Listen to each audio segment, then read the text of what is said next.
Good morning everyone, welcome back to GK today. I hope आप सब बिल्कुल ठीक होंगे और आज हम डिस्कस करेंगे 12th और 13th ऑफ अप्रैल के सबसे most important current affairs. I hope कि आपकी ईद बहुत अच्छी बीती होगी और फाइनली 2 दिन की छुट्टी के बाद अब हम लोग फ्रेश स्टार्ट करने वाले हैं आज से। तो जो भी क्वेश्चंस हमारे मिस हैं उनको हम कवर करते हुए आगे बढ़ेंगे। डेफिनेटली थोड़ा सा सेशन लंबा हो सकता है, लेकिन उसके लिए आपको टेंशन लेने की जरूरत नहीं है, ठीक है। लंबा सेशन चल जाएगा, लेकिन अगर कोई क्वेश्चन एग्जाम में आया फिर आप वो नहीं कर पाए तो ज्यादा बुरा लगेगा। इसलिए मेरे साथ पेशेंट रहिए और हर क्वेश्चन को हम लोग धड़ाधड़ उड़ाना शुरू करते हैं। चलिए स्टार्ट करते हैं अपना सेशन। पहला क्वेश्चन है, what is the theme of world health day 2024? World health day के लिए हमने थीम क्या रखी है आपको ये बताना है। सबसे पहले इसको हम ऑब्जर्व कब करते हैं? 7 अप्रैल को हर साल, और इसके थ्रू हम कमेमोरेट करते हैं WHO के एस्टैब्लिशमेंट को, ठीक है। और हम इस दिन बहुत सारे ग्लोबल हेल्थ इश्यूज के बारे में चर्चा करते हैं। इस दिन हम एम्फेसिस करते हैं कि हेल्दी लिविंग कितनी ज्यादा जरूरी है और ग्लोबल कोऑपरेशन किस तरह से फॉस्टर किया जाना चाहिए हेल्थ केयर सेक्टर में। इस साल के लिए हमने थीम रखी माई हेल्थ माई राइट, जो कि इंडिविजुअल राइट्स को अंडरस्कोर करता है to the health care sector.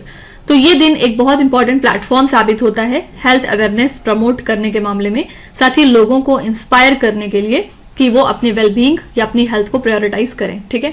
तो 2 बातें याद रखिएगा। वर्ल्ड हेल्थ डे हम सेलिब्रेट करते हैं 7th ऑफ अप्रैल को। इस साल के लिए हमने थीम रखी है my health my right. Next है, who has become the first Indian to be appointed a jury member at the 33rd summer Olympics 2024 to be held in Paris? हाल ही में पहली इंडियन कौन बन चुकी हैं जिनको कि as a jury member appoint किया गया है 33rd समर ओलंपिक्स में, जो कि पेरिस में होने वाले हैं? यहाँ पे आंसर है ए ऑप्शन, बिल्किस मीर। और ये एक वाटर स्पोर्ट्स प्रमोटर हैं, साथ ही एथलीट हैं फ्रॉम जम्मू एंड कश्मीर। इन्होंने हिस्ट्री क्रिएट की है as India's first female jury member at the summer Olympics in Paris. तो इनको अपॉइंट किया है इंडियन ओलंपिक एसोसिएशन ने, और ये गेम्स को ऑफिशिएट करेंगी from 26th of July to 11th of August, ठीक है।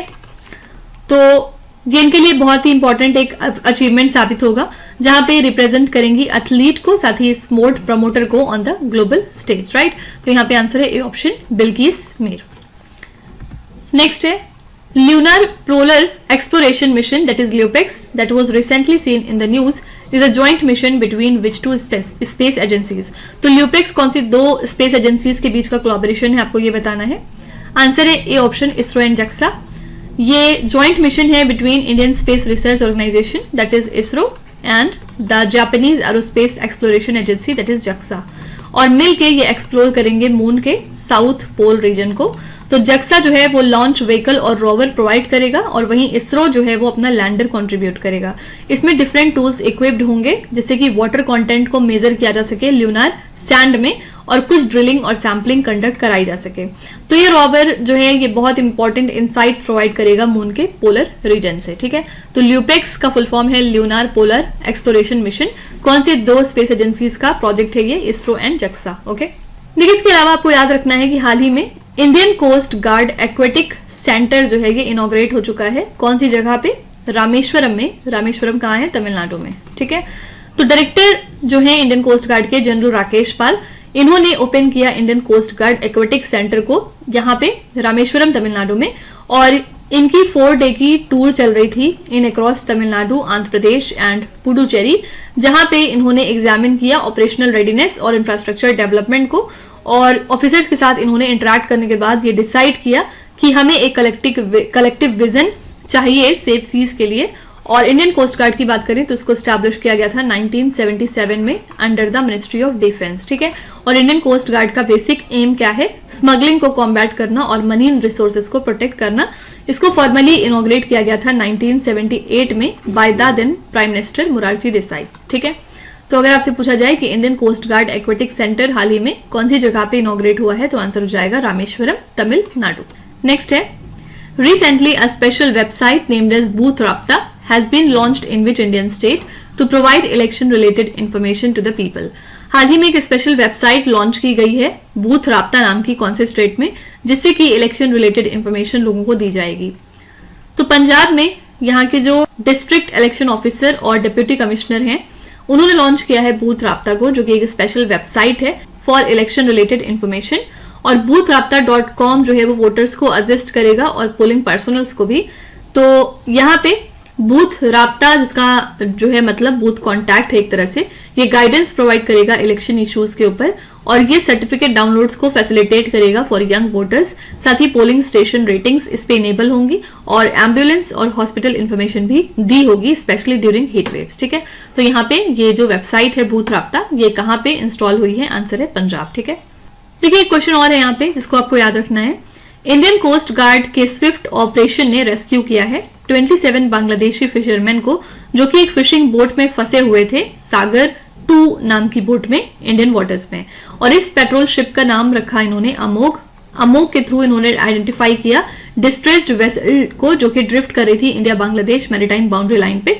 और इन्वेस्टिगेशन के बाद हमें ये पता चला कि स्टीयरिंग गियर उसका मेल फंक्शन हो रहा था पिछले 2 दिनों से, और बहुत सारे एक्शन एंश्योर कराने के बाद इंडियन कोस्ट गार्ड ने सभी क्रू मेंबर्स को सेफ कर लिया है, सेफली इवैक्यूएट करवाया है, जिससे कि इनका कमिटमेंट ये दर्शाता है to the maritime safety and cooperation. ठीक है, तो अगर आपसे पूछा जाए कि कौन सी इंडियन कोस्ट गार्ड शिप है जिसने हाल ही में एक प्रॉम्प्ट ऑपरेशन कंडक्ट किया और सेफली रेस्क्यू किया है 27 बांग्लादेशी फिशरमैन को, तो यहाँ पे आंसर हो जाएगा Amogh. Okay, Recently, which port of India achieved a milestone in the fiscal year 2023 to 24 by handling 66.4 million metric tons of cargo? कौन सा इंडिया का पोर्ट है जिसने एक माइलस्टोन अचीव किया है इस फिस्कल ईयर में, जहां पे इसने हैंडल किया 66.4 MMT ऑफ कार्गो को? तो आंसर हो जाएगा यहाँ पे Shyam Prasad Mukherjee port Kolkata, that is B option. तो इस फाइनेंशियल ईयर में ये जो पोर्ट है इसने कंप्राइज किया कोलकाता डॉक सिस्टम और हाल्दिया डॉक कॉम्प्लेक्स को। इसी के साथ इसका रिकॉर्ड ब्रेकिंग रिकॉर्ड सामने आया है 66.4 MMT ऑफ कार्गो के साथ। ठीक है, तो ये वैल्यू ज्यादा है 1.11% से, अगर हम प्रीवियस ईयर से कंपेयर करें तो। हाल्दिया डॉक कॉम्प्लेक्स की बात करें तो इसने अपना हाईएस्ट वॉल्यूम अचीव किया है ऑफ 49.54 मिलियन मेट्रिक टन्स। ठीक है, और ये 1.91% का इंक्रीमेंट है पिछले साल से। वहीं अगर केडीएस की बात करेंगे तो केडीएस ने मैनेज किया 16.856 मिलियन मेट्रिक टन।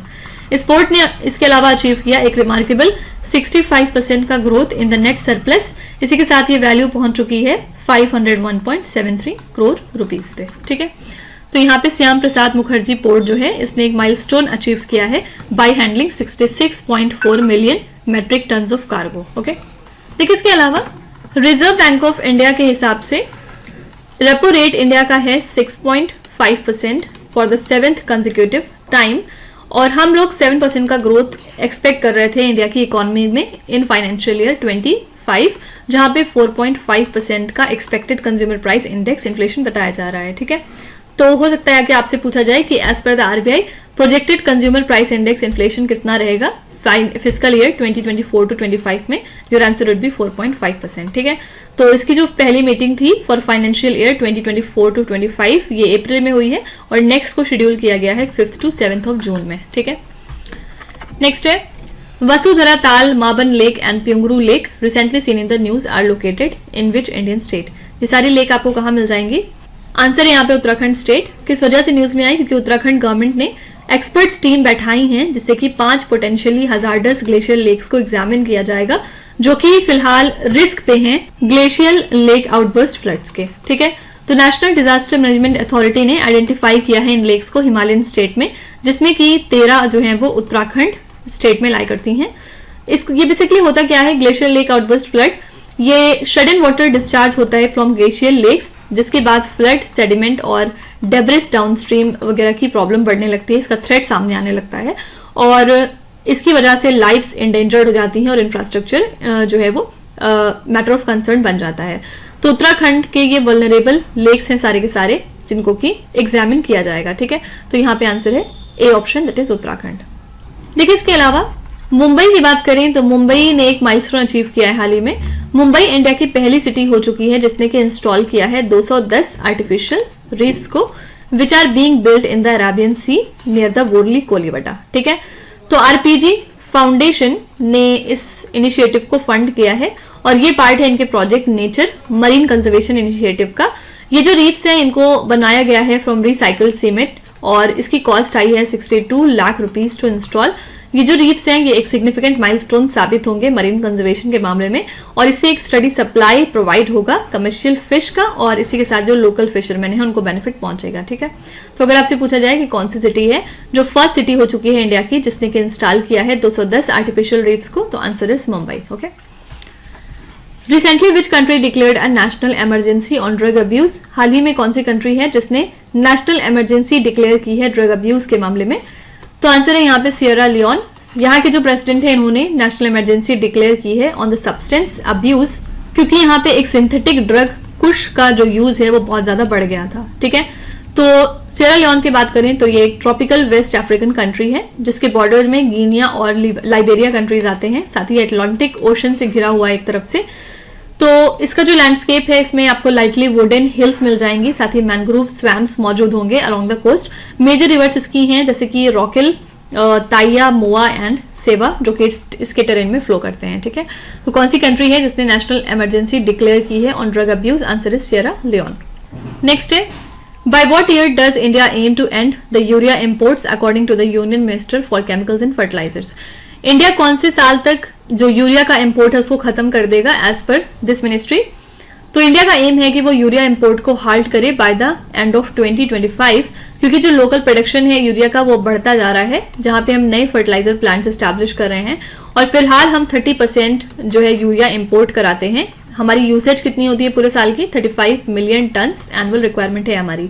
तो कंट्री में जो यूरिया प्रोडक्शन है उसको बढ़ाया जा रहा है अब, क्योंकि पहले 2014-15 की बात करें तो ये वैल्यू थी 225.08 लाख टन्स, लेकिन अब 2022 से 23 में देखें तो यूरिया का प्रोडक्शन बढ़ा के कर दिया गया है 284.95 लाख टन्स। ठीक है, तो गवर्नमेंट की स्ट्रेटेजी में आता है कि जो भी क्लोज्ड प्लांट्स उनको रिवाइव किया जाए, साथ ही अल्टरनेटिव फर्टिलाइजर्स को प्रमोट किया जाए लाइक नैनो लिक्विड यूरिया, जिससे कि हम सेल्फ सफिशिएंसी को अचीव कर सकें और जो इंपोर्ट्स के ऊपर हमारा रिलायंस है वो कम हो सके, क्योंकि ये जो चीजें हैं वो हम इंपोर्ट कराते हैं ओमान, कतर, सऊदी अरेबिया और यूएई से। ठीक है, तो हमें फिर इंपोर्ट कराने की जरूरत नहीं पड़ेगी।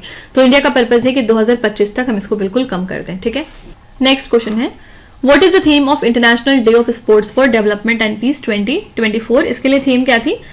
तो ये जो डे है ये हम 6 अप्रैल को ऑब्जर्व करते हैं, और इस दिन हाईलाइट होता है स्पोर्ट्स का जो पॉजिटिव इम्पैक्ट है वो, साथ ही फिजिकल एक्टिविटी को हम प्रमोट करते हैं। ठीक है, इस साल के लिए हमने थीम रखी sport for the promotion of peaceful and inclusive societies. एक इवेंट ऑर्गेनाइज किया गया था यूनाइटेड नेशन हेडक्वार्टर्स में, जहां पे शोकेस किया गया कोलैबोरेशन को between the major sporting bodies, जिससे कि पॉजिटिव चेंज क्रिएट किया जाए। तो इसमें बहुत सारे अटेंडीज मौजूद थे like representatives from the international sporting community and the United Nations football for the goals initiative. ठीक है, तो दो बातें याद रखिएगा। सबसे पहले इसको हम कब ऑब्जर्व करते हैं? 6 अप्रैल को, और थीम इस साल की हमने रखी sport for the promotion of peaceful and inclusive societies. Next है, Recently, where was the first ever trilateral service planning conference called परिवर्तन चिंतन held? ये जो कॉन्फ्रेंस है कहाँ पे हुई है आपको ये बताना है। तो ये इनॉग्रल परिवर्तन चिंतन tri service arm force planning conference है जो कि हाल ही में कन्वीन हुई है नई दिल्ली में। इसको ऑर्गेनाइज किया था यूनियन मिनिस्ट्री ऑफ डिफेंस ने, और इसको लीड किया है chiefs of army, navy and air force ने alongside the department of military affairs. ठीक है, इस कॉन्फ्रेंस का बेसिक पर्पज क्या है? एक यूनिफाइड इंटीग्रेटेड थिएटर कमांड को स्टैब्लिश करना, और इसको चेयर किया chief of defence staff general Anil Chauhan ने, और इसके थ्रू ज्वाइंटनेस, इंटीग्रेशन और रेडीनेस जो है वो फॉस्टर होगा for future conflict through innovative reform and initiative. ठीक है, तो जो पहला ट्राइलेटरल सर्विस प्लानिंग कॉन्फ्रेंस है जिसका नाम है परिवर्तन चिंतन, ये कहाँ पे कंडक्ट हुआ है? Your answer is New Delhi. Next है, Peter Pellegrini recently became the new president of which country? हाल ही में कौन सी कंट्री के नए प्रेसिडेंट बन चुके हैं? तो ये बन चुके हैं स्लोवाकिया कंट्री के नए प्रेसिडेंट, और हाल ही में इन्होंने प्रेसिडेंशियल इलेक्शंस को जीत लिया है। तो एज अ प्रेसिडेंट ऐसा एक्सपेक्ट किया जा रहा है कि जो गवर्नमेंट है वो वेपन जो एक्सपोर्ट हो रहा था अभी तक यूक्रेन को, वो हाल्ट करने वाला है। ठीक है, तो फिलहाल हमारे लिए क्या याद रखने वाली बात है कि स्लोवाकिया कंट्री के नए प्रेसिडेंट बन चुके हैं पीटर पेलेग्रिनी। देखिए, इसके अलावा आजकल सुखना वाइल्ड लाइफ सेंचुरी जो है ये भी न्यूज में है। सेंटर ने ड्राफ्ट नोटिफिकेशन जारी किया है कि जो इकोलॉजिकली सेंसिटिव जोन है अराउंड सुखना वाइल्ड लाइफ सेंचुरी, उसको डेलिनेट किया जाए। चंडीगढ़ में लाई करती है सेंचुरी, और अगर हम बात करें इकोलॉजिकली सेंसिटिव जोन्स की तो ये वाइटल और डेलिकेट एरियाज होते हैं नियर द प्रोटेक्टेड जोन्स, और इसको डेजिग्नेट करता है central government under the environment protection act of 1986। ठीक है, तो गाइडलाइंस जो है वो डिफरेंट एक्टिविटीज को कैटेगराइज करती हैं as prohibited, then regulated and then permitted. तो प्रोहिबिटेड में क्या क्या चीजें आती हैं, जैसे कि कमर्शियल माइनिंग हो गई। रेगुलेटेड में आती है ट्री फेलिंग वगैरह कि कितने ट्रीज आप गिरा सकते हैं। परमिटेड में आता है लोकल एग्रीकल्चर। तो इसका एम क्या है, बायोडाइवर्सिटी को सेफगार्ड करना while allowing sustainable human practices. तो यहाँ पे आपसे पूछा जा सकता है कि सुखना वाइल्ड लाइफ सेंचुरी जो आजकल चर्चे में है, ये कौन से स्टेट में लाई करती है? Your answer would B Chandigarh. Next है, which country has recently declared a federal emergency in Orenburg region due to the Ural River flooding Ors? जो यूरल रिवर है उसकी वजह से एक फेडरल इमरजेंसी लागू हो रही है, कौन सी कंट्री में, आपको ये बताना है। आंसर है यहाँ पे सी ऑप्शन, रशिया। रशिया ने डिक्लेयर किया है फेडरल इमरजेंसी अपने सदर्न ऑरेनबर्ग रीजन में due to the Ural river flooding the Orsk, ठीक है। और यहाँ पे बहुत सारे लोग इवैक्यूएट हो चुके हैं ऑलरेडी। यूरल रिवर की बात करें तो ये 2428 किलोमीटर्स की रिवर है जो कि फैली हुई है रशिया और कजाकिस्तान कंट्री में। ये सर्व करती है as a continental boundary between Europe and Asia, ठीक है। तो ये ओरिजिनेट होती है फ्रॉम द यूरल माउंटेन्स, बाद में फ्लो करके कैस्पियन सी तक जाती है और इसके पास 58 ट्रिब्यूटरीज मौजूद हैं, जिसका एक इंपॉर्टेंट सिग्निफिकेंस भी है क्योंकि ये यूरोप की थर्ड लॉन्गेस्ट रिवर है, ठीक है। तो यहाँ पे आंसर है रशिया। रशिया में ये फेडरल इमरजेंसी लागू की जा रही है। नेक्स्ट है, what is the primary objective of the Suvidha portal recently developed by the Election Commission of India? Election Commission of India ने हाल ही में सुविधा पोर्टल को जनरेट किया है या इनॉग्रेट किया है। आपको बताना है कि इसका बेसिक ऑब्जेक्टिव क्या है। तो इलेक्शन कमीशन का सुविधा पोर्टल जो है, इसने अब तक 73,000 एप्लीकेशंस रिसीव कर लिए हैं since the announcement of Lok Sabha polls, जिससे कि परमिशन फैसिलिटेट होगा फॉर कैंपेनिंग एक्टिविटीज। इसको डेवलप किया गया है ताकि फेयर इलेक्शंस एंश्योर किया जाए और सुविधा स्ट्रीमलाइन करेगा परमिशन रिक्वेस्ट को for various campaign elements transparently. और इसी के साथ इसमें first in first out principle लागू होगा। इसमें ऑनलाइन और ऑफलाइन सबमिशन ऑप्शंस भी होंगे, जिससे कि बहुत सारी एक्टिविटीज को कवर किया जाएगा from rallies to pamphlet distribution. ये पोर्टल जो है वो रियल टाइम इसकी ट्रैकिंग से ट्रांसपेरेंसी इनहांस होगी और ये हेल्प करेगा इलेक्शन एक्सपेंडिचर्स को स्क्रूटनाइज करने में, ठीक है। तो इसका पर्पस क्या है? To streamline the process of obtaining permissions and facilities for election campaigning. यहाँ पे योगा महोत्सव आजकल बहुत ज्यादा चर्चे में है क्योंकि हाल ही में योगा महोत्सव कंडक्ट किया गया है वाडिया कॉलेज स्पोर्ट्स ग्राउंड में, पुणे महाराष्ट्र में। इसी के साथ 75 डेज का काउंटडाउन शुरू हो गया to the International day of Yoga. इसको ऑर्गेनाइज किया jointly Morarji Desai National Institute of Yoga ने इन along with National Institute of Naturopathy. और बहुत सारे लोग यहाँ पे हिस्सा लेने गए थे in the common yoga protocol. ये इवेंट शोकेस करता है योगा के इंपॉर्टेंट सिग्निफिकेंस को कि किस तरह से ये इंक्रीज होता जा रहा है इंडिविजुअल्स के बीच में, स्पेशली यूथ के बीच में। और यहाँ पे हाईलाइट किया जाता है कि योगा कितना इंपॉर्टेंट है किसी भी हेल्थ के लिए, ठीक है। तो आपसे पूछा जा सकता है कि योगा महोत्सव को कहाँ पे ऑर्गेनाइज किया गया? Answer is Pune Maharashtra. Next है, Ujung Kulon National Park which was seen in the news is located in which country? National park कहाँ पे आपको मिल जाएगा? तो आंसर है यहाँ पे ए ऑप्शन, इंडोनेशिया। यहाँ पे एक बहुत बड़ा राइनोसेरस काफ दिखा है फिलहाल हमें, और किस वजह से एक खास बात है क्योंकि ये रेयरेस्ट लिविंग राइनोसेरस है, ठीक है। इसी वजह से इंपॉर्टेंट है। फिलहाल ये इंडोनेशिया के यूजुंग कुलोन नेशनल पार्क में हमें साइट हुआ है। इसी कैटेगरी की बात करें तो याद रखिएगा ये क्रिटिकली इंडेंजर्ड है IUCN लिस्ट में, फाइन। तो बस यहाँ पे आपको याद ये रखना है कि ये नेशनल पार्क लाई करता है इंडोनेशिया में। यहाँ पे एक और क्वेश्चन करके अपना सेशन हम कंक्लूड करते हैं। हाल ही में मैक्सिको कंट्री ने अपने डिप्लोमेटिक टाइज खत्म कर दिए हैं। कौन सी कंट्री के साथ? इक्वाडोर कंट्री के साथ। रीजन क्या था? क्योंकि जो इक्वाडोर की पुलिस थी उन्होंने रेड किया था मैक्सिकन एम्बेसी को इन क्विटो, और जिसके बाद इन्होंने कोशिश की थी अरेस्ट करने की फॉर्मर VP जॉर्ज ग्लास को, ठीक है। तो ये रीजन वगैरह इंटरनेशनल करंट अफेयर्स के सेक्शन में आता है, वो आपसे नहीं पूछा जाएगा। सिर्फ आपको ये याद रखना है कि मैक्सिको ने अपने डिप्लोमेटिक टाइज खत्म कर दिए हैं इक्वाडोर कंट्री के साथ, ठीक है। तो इसी के साथ हमने आज के सभी इंपॉर्टेंट करंट अफेयर्स कवर कर लिए। आई होप कि आपने सेशन को बहुत एंजॉय किया होगा और डेफिनेटली आप काफी कुछ नया सीख के जा रहे होंगे। मंडे को अभी और भी क्वेश्चंस हैं जो हम प्रैक्टिस करेंगे और इसी तरह से हम लोग जो 2 दिन में छूटा है उसको कवर कर लेंगे। इसके लिए टेंशन नहीं लेना है, ठीक है। चलिए फिर आपकी क्विज पे चलते हैं, जहां पे स्क्रीन पे आपको 5 क्वेश्चंस दिखाई दे रहे होंगे। ये क्वेश्चंस ऑलरेडी हम पीछे कहीं ना कहीं डिस्कस कर चुके हैं। यहाँ पे आपको वीडियो को पॉज करना है, हर क्वेश्चन को ध्यान से पढ़ना है और इसमें से आपको जितने भी आते हैं आप उनका जवाब कमेंट्स में मेंशन कर सकते हैं। जो नहीं आते उसके लिए बिल्कुल भी परेशान होने की जरूरत नहीं है। विथ टाइम डेफिनेटली आपका स्कोर इंप्रूव करेगा, बस आपको कंसिस्टेंट और परसिस्टेंट रहने की जरूरत है। So that's it for today. I hope you have like the session. आज का सेशन आपको कैसा लगा आप जरूर बताइएगा कमेंट्स में। साथ ही साथ आपका कोई भी रिव्यू है, फीडबैक है, या फिर सजेशन है तो वो भी आप हमें बता सकते हैं। हमें जानकर खुशी होगी और हम पूरी कोशिश करेंगे उसको इम्प्लीमेंट करने की। तो कल फिर हम मिलेंगे सेम टाइम सेम जगह कल के करंट अफेयर्स के साथ। Till then stay tuned. Thank you so much for watching and please do not forget to subscribe to GK Today. With this, Meenu Hadsana signing off.